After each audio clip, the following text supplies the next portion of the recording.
নমস্কার বন্ধুরা, Monica's food খাজানাতে সবাইকে স্বাগত।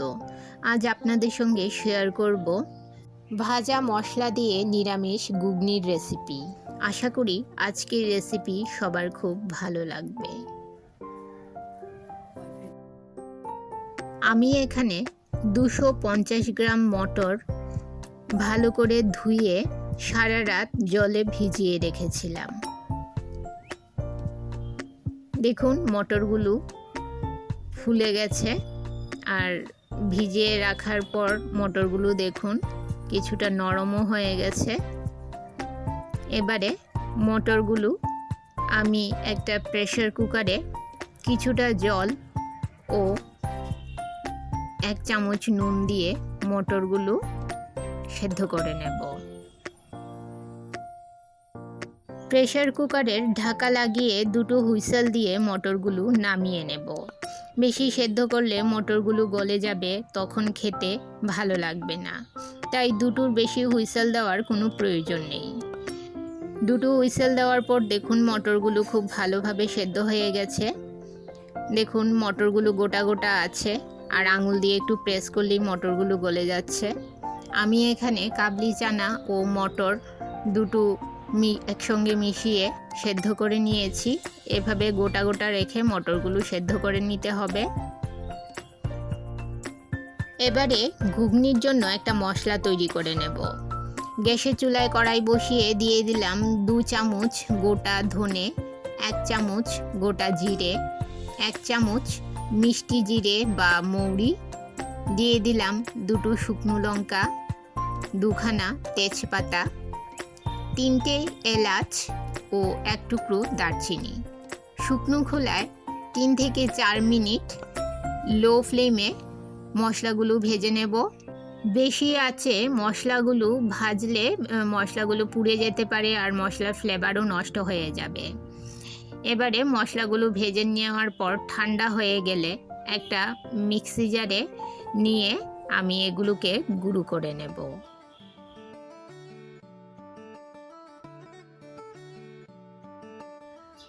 ভাজা মশলা তৈরি হয়ে গেছে। এই যে দেখুন, একেবারে পাউডার করব না, মশলাগুলো একদম আধ ভাঙা করে গুঁড়ো করে নেব। এইভাবে ভাজা মশলা তৈরি করে আপনারা যে কোনো এয়ারটাইট কন্টেনারে রেখে দিতে পারেন। যে কোনো নিরামিষ রান্নায় এই ধরনের ভাজা মশলা ব্যবহার করলে রান্নার স্বাদ দ্বিগুণ হয়ে যায়। ভাজা মশলা নামিয়ে নিয়ে ওই জারেই দিয়ে দিলাম 1 ইঞ্চি পরিমাণ আদার টুকরো, তার সাথে দিয়ে দিলাম 3-4টে কাঁচা পাকা লঙ্কা ও একটা মিডিয়াম সাইজের টমেটো। এবারে এর একটা মিহি পেস্ট তৈরি করে নেব। এখন গ্যাসের চুলায় কড়াই বসিয়ে দিয়ে দিলাম 2 টেবিল চামচ পরিমাণ রিফাইন্ড অয়েল। তেল ভালো করে গরম হয়ে গেলে এতে দিয়ে দিলাম দুটো মিডিয়াম সাইজের ছোট ছোট করে ডুমু ডুমু করে কেটে রাখা আলু, দিয়ে দিলাম সামান্য নুন ও সামান্য হলুদ গুঁড়ো। নুন ও হলুদ গুঁড়ো দিয়ে আলুগুলো নেড়ে চেড়ে মিশিয়ে নিয়ে মিডিয়াম ফ্লেমে সুন্দর করে লাল লাল করে আলুগুলো ভেজে নেব। বন্ধুরা, আমার চ্যানেলে আজকে যারা নতুন, যারা এখনও আমার চ্যানেলটি সাবস্ক্রাইব করেননি, তাদের কাছে অনুরোধ, আমার চ্যানেলটি সাবস্ক্রাইব করে পাশে থাকা বেল আইকনটি প্রেস করে রাখুন, আর নোটিফিকেশান অন করে রাখুন, যাতে যখনই আমি কোনো নতুন ভিডিও আপলোড করি তা যেন সবার প্রথম পৌঁছে যায় আপনাদের কাছে। আলু ভেজে তুলে নেওয়ার পর কড়াইতে যে তেল ছিল তাতে ফোড়নে দিয়ে দিলাম দুটো শুকনো লঙ্কা, দিয়ে দিলাম একটা তেজপাতা ও 1/2 চামচ 5 ফোড়ন। ফোড়নটাকে মিডিয়াম ফ্লেমে কিছুক্ষণ নেড়ে নেব।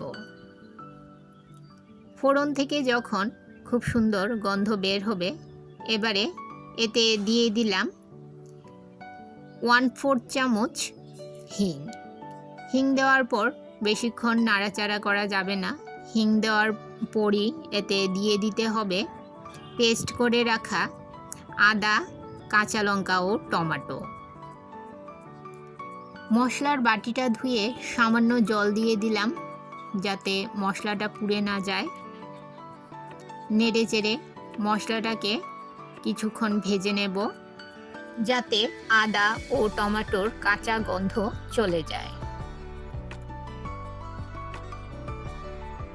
এবারে এতে দিয়ে দিলাম হাফ চামচ হলুদ গুঁড়ো, হাফ চামচ কাশ্মীরি লাল লঙ্কার গুঁড়ো ও 1 চামচ ভাজা মশলা।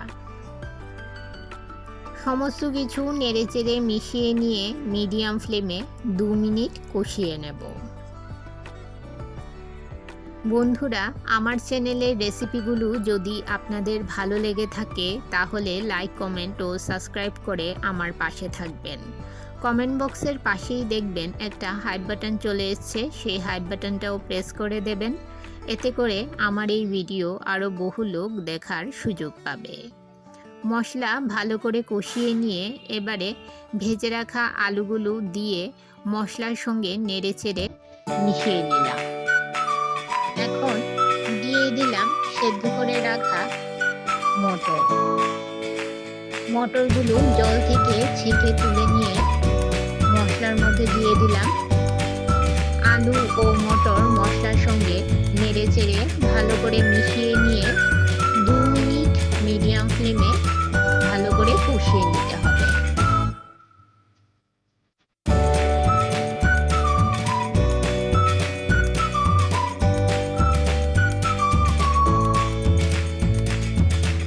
আলু ও মটর মশলার সঙ্গে ভালো করে কষিয়ে নিয়ে এতে দিয়ে দিলাম মটর সেদ্ধ করা জল। নেড়েচেড়ে মিশিয়ে নেব।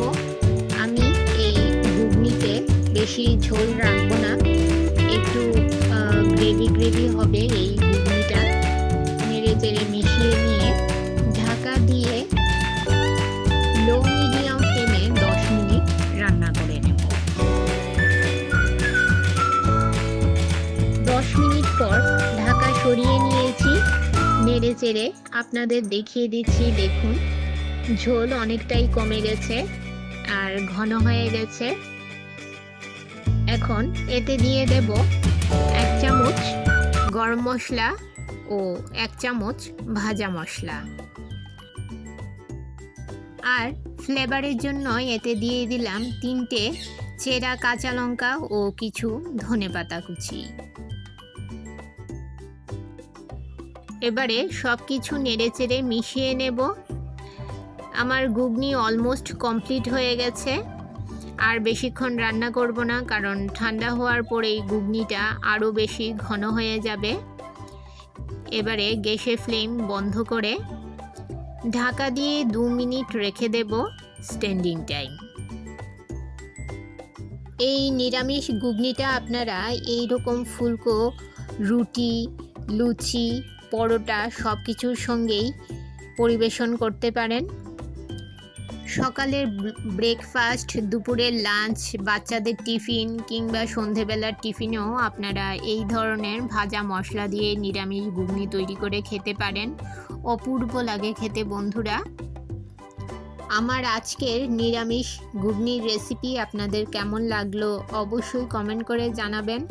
আর ভালো লাগলে শেয়ার করবেন আপনাদের আত্মীয় ও বন্ধুদের কাছে। তাহলে বন্ধুরা, আজ এই পর্যন্তই। আবার দেখা হবে আরেকটি নতুন ভিডিওতে নতুন রেসিপি নিয়ে। সবাই ভালো থাকবেন, সুস্থ থাকবেন।